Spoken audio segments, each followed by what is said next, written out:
Everyone, Chloe here, and welcome back to my channel, and Happy New Year to you all. And ladies and lurker spirits, welcome. So today's video is all about the rules of engagement when it comes to having standards in hypergamy.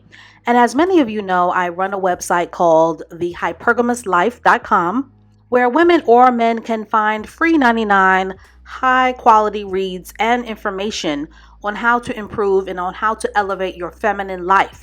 So I wanted to start out 2021 with a fresh start and on a good foot to discuss an article that I wrote called The 10 Hypergamous Commandments.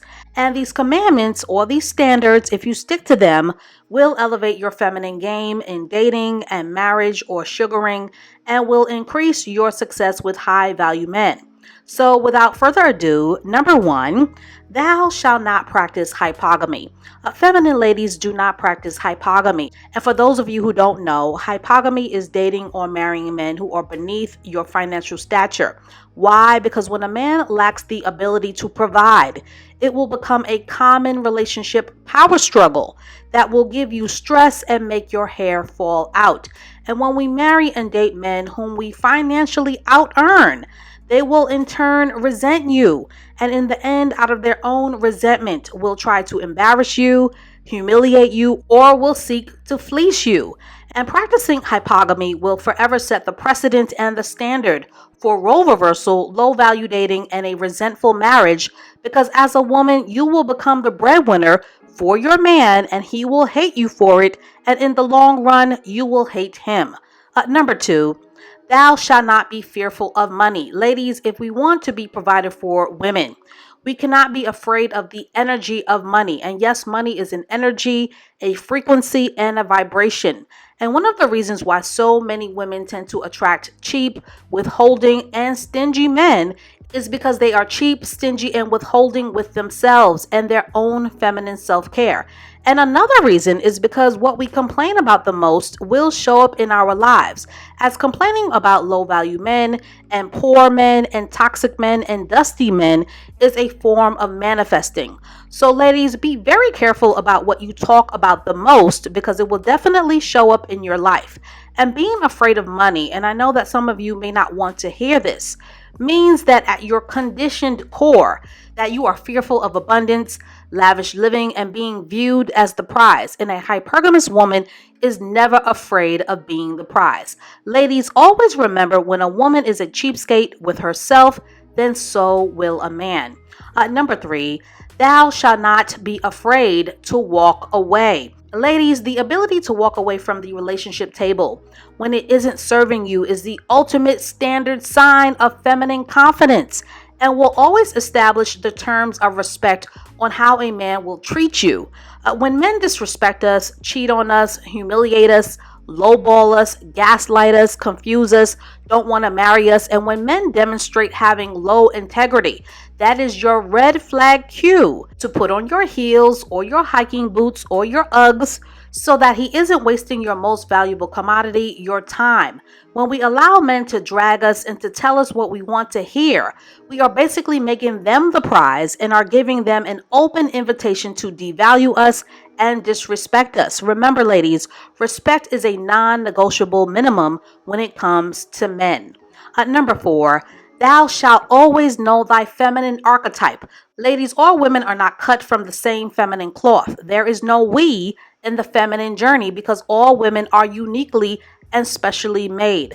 So before we date, we must know our personality quirks, our mindset inclinations, and the unique dominant energies that live inside of us, so that we can better understand the kind of man that will work for our personality type. So what are you? Are you a boss, a creative, the princess, the mystic, an analytic, the goddess, or an alpha woman? Knowing your feminine archetype will help you to stop searching in the dark for your relationship match. A helpful guide in figuring out your specific archetype is by purchasing my book Womanly, or by doing your research online.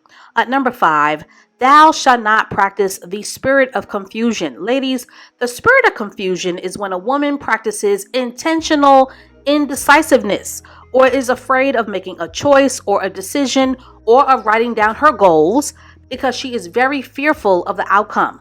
We resolve the spirit of confusion by learning how to trust our instincts and our feminine intuition, which can be done by practicing your womb work and by dropping down in your body and getting out of your head. Ladies, the feminine journey is more feeling than cerebral, as our feminine divine lives in our gut chakra. And the more a woman can trust her own feminine intuition, the better her decision making. Number 6, thou shalt always study thy feminine icons. Ladies, elevated feminine women are everywhere, and we should all have our own personal favorites that we study, admire, emulate, not outright copy, and or legendary feminine women that we can learn from. My personal favorites are my grandmother, Beyonce, Diana Ross, and Kerry Washington. So who are your feminine icons? Let's talk about it in the comments section below. Number 7, thou shalt not covet another woman's life or her blessings. Ladies, the green-eyed monster is very real, but a feminine woman should always learn how to keep her envy and her jealousy in check, as these very volatile emotions can and will drive a woman's insecurities to embrace very problematic and unflattering low-value behavior that will have her losing in the game of life. So focus on becoming your own competition and remind yourself that what is meant for you is meant for you and that no one else can take it. And as the famous saying goes, the same hole that you dig for others will be the same hole that you fall in yourself. Number 9, thou shalt make thy anger expensive. Ladies, a feminine woman keeps it classy, elegant, graceful, sophisticated, cultured, and high value by keeping her emotions in check. And we keep our anger expensive by not reacting to every negative comment, every numbskull, every nitwit, every dusty, every dust bunny, the masculinas, your frenemies, low value men, your naysayers, or your negative family members who seek to frustrate you or who can be an echo chamber of ignorance and distraction. Instead, as a solution, ladies, you hypergamously pay them dust. So when getting upset, ask yourself these questions. Are they paying me to be this angry? Is my reaction or my overreaction getting my bills paid or theirs? And as an added bonus tip, always mind the hypergamous business that pays you. So if you want to make your anger expensive, I made a video in 2020 on just how to do that. Number 9, thou shalt broaden thy feminine horizons. Ladies, feminine energy is about more than a look, and it definitely is not a scam or a hustle or a plot to fleece a man out of his wallet. Hypergamy is a head-to-toe, inside-out experience of confidence, self-assuredness, etiquette, cultural exposure, ladylikeness, being a conversationalist, and being a feminine student of life. As feminine women, you should always expose yourself to as many ladylike interests, experiences, books, and travel as possible, especially if your goal is to marry a high-value provider. Gone are the days where men are only seeking airheads and bubblegum princesses and play toys as wives. Feminine women are expected to be well-rounded and full of cultural capital. Number 10, and this is the most important one, thou shalt move in stealth. And this is the most important commandment, as this hypergamous principle basically means to keep your dainty mouth closed and to always strategically move in your feminine journey in the sweetness of silence. Because a hypergamous woman is not a talker, she is a doer. So allow your feminine actions and your results to speak for themselves instead of making too soon announcements or seeking the validation of the approval police, because those people will only seek to block and sabotage your hypergamous progress, and they will only seek to get in your way. So that is all that I have to say on this for now. Happy New Year to all of you, and thank you so much for the 2021 love, and you all are greatly appreciated.